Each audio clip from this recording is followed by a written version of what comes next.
Delta Powerboats are a personal favourite of mine. I love the way that they use lightness and simplicity to create really fast, efficient, good-looking boats. And behind me here is their latest design. This is the new Delta 72.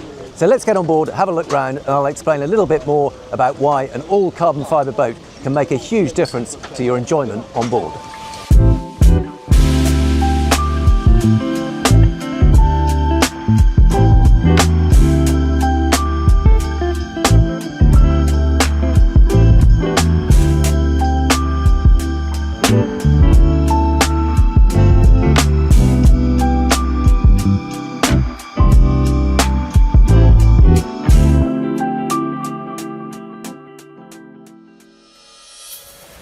The stern is deliberately kept very nice and clean. We've got a transformer platform here that lifts up and over and out, so you can go up to the quay or down into the water. Under here, there is also a large tender garage. You can get a Pirelli 3.2 metre jet tender in there. And then up above, there is a large storage locker here for all your water sports gear. There's room for paddle boards and foil boards, all manner of kit. Really important, often gets overlooked, because once you get to a bay, there's nothing better than taking out a paddleboard or a foil board and just carving around, having a bit of fun off the boat as well as on it. Now, this is very much a sort of med-focused boat. You've got lovely outdoor seating area, great big seating area all the way around here. You can see it wraps. You've got director's chairs, you've got corner sofas, so there's lots of little corners to tuck away into. Great big sun pad on the stern here. The other thing I should point out is that under all of these sofas, there's actually more really useful storage. If I lift it up on this side, you can see we've got plenty of storage for covers. That is the speaker, so you've got acoustic deadening around it, but also room for shoes and so on. But really useful to have that extra storage under those, so you don't always have to lift up that great big locker.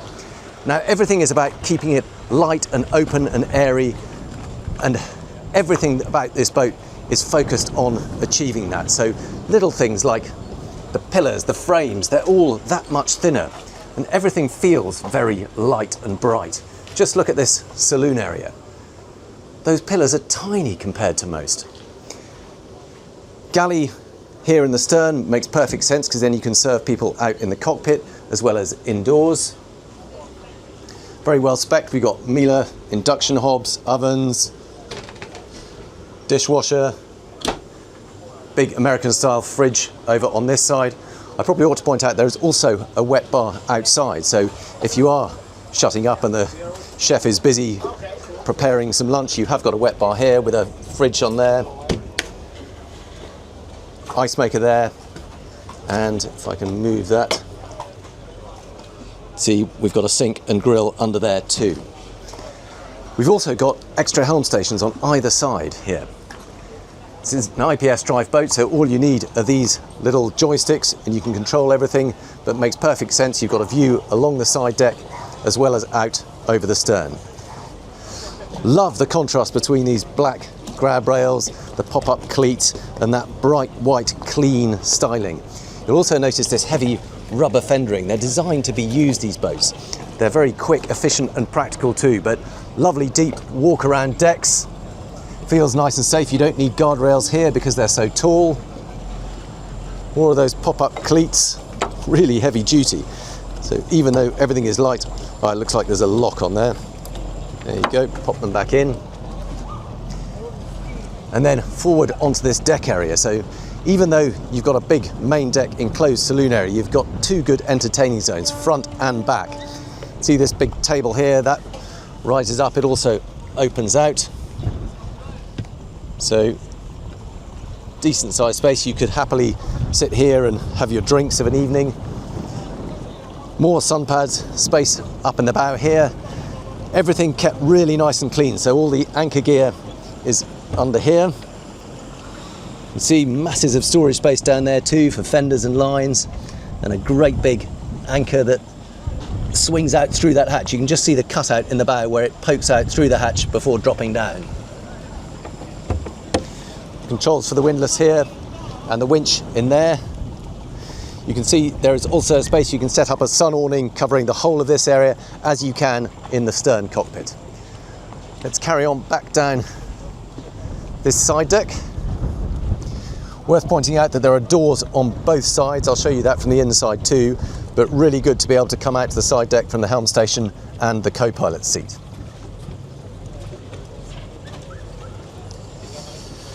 Now, just before we go inside, there is a ladder up here. Just want to show you, it's not a full flybridge, it is very much just a sun deck, but it does mean there's a rather nice space. You can spread yourself out and catch a few rays up here, and also, of course, a place to mount your radar arches and so on. But it is very much just a sun pad rather than a flybridge.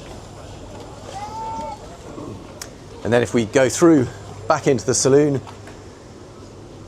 it's just such a lovely, bright feeling in here. I know we say that a lot about boats, but believe me, this is next level, because you've got those very thin mullions, lovely stretch of glass all the way around. You get such good views from it. We've got the TV up here, that's obviously a drop-down TV.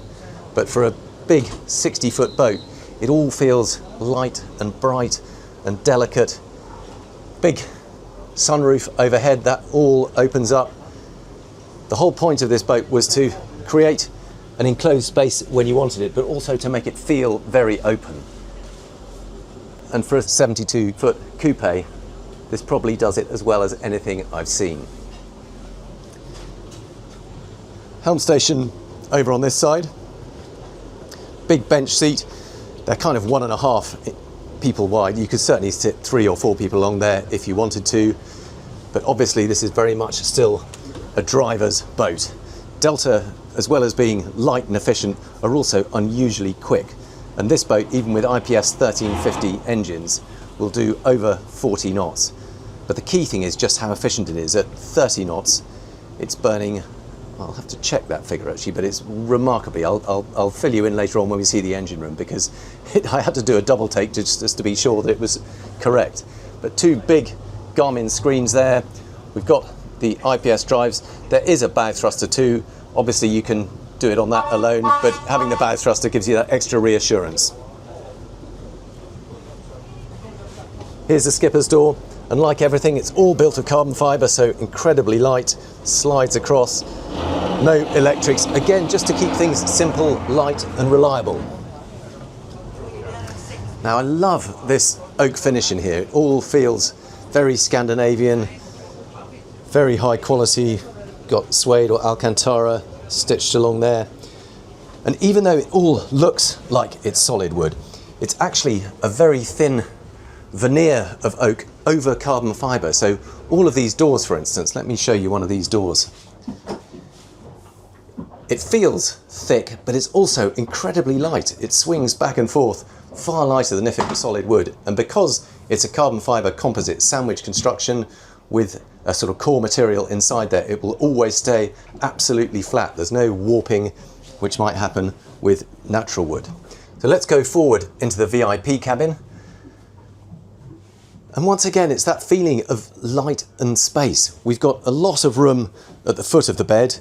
You know, often when you come in these VIPs, you feel like you're crammed up against the foot of the bed straight away, but because you've got this little lobby area here, you've got this extra floor space around here, relatively low set bed, but good big hull windows in the bows here. We've also got little vents. Now these go out onto the side decks, so you can open those and you should be fairly secure. You're not going to get any spray coming in through there, but it means you can get a nice ventilation too. I quite like this little tongue and groove detail in the side here. It just keeps everything nice and light without having to have extra layers that only add weight.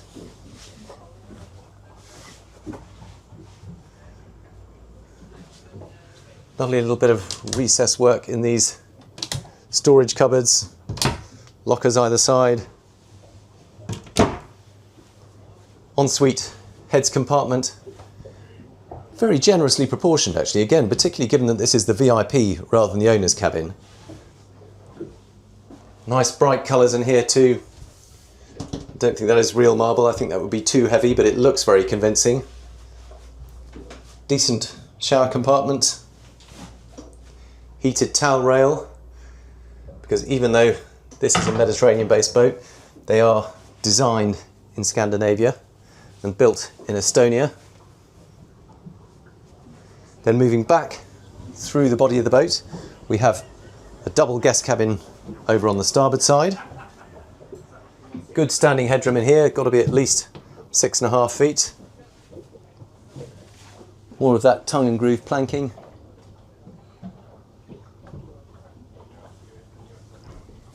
It's just a very clean design. There's nothing overly fussy about it, but it works really well. Good sized lobby area. There is a grab rail on this side. It might be nice to have a little glass balustrade or something in there just to give you a bit more of a feeling of security. We've got a day head at the foot of the stairs, exactly where it should be. And because this is a big day boat that's likely to be filled with plenty of people during the daytime, it makes sense to have a day head. And good to see that there is a shower there too, so if people go for a swim they can shower off in there without having to go through into one of the cabins. Clever place for the washer dryer under the stairs there. Keeps it out of the way, make sure it's not in anybody's cabin. There's a small single berth on the port side here, obviously just for one person, but again it doesn't feel too cramped because you've got a nice bit of light coming in through those side windows, good bit of floor space, storage for all your kit. Sure, it's only a single cabin, but for one person that's actually plenty big enough. And then through into the master suite. Now this is a full beam cabin and you really do get a good impression of that beam.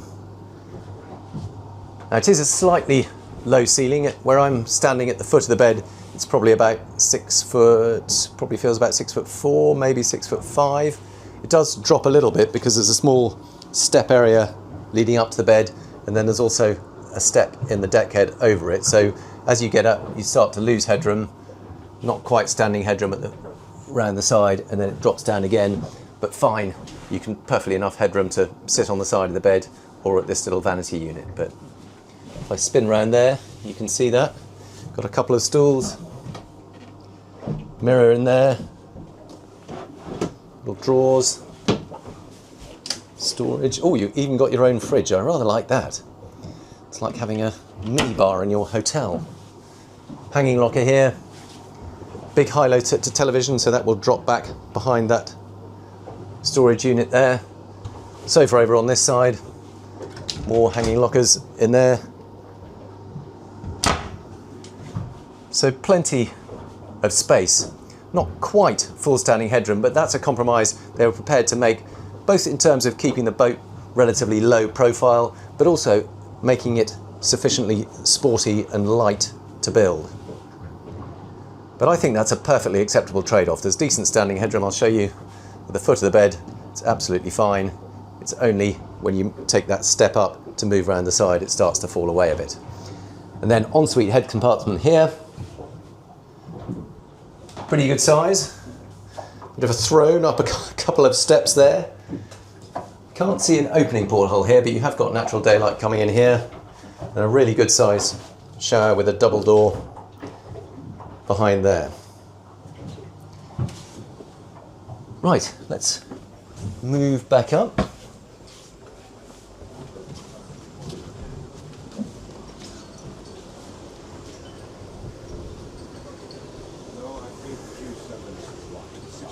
Now, access to the crew cabin, the engines, is down a relatively steep staircase here, so I might just have to drop down here and then spin round here.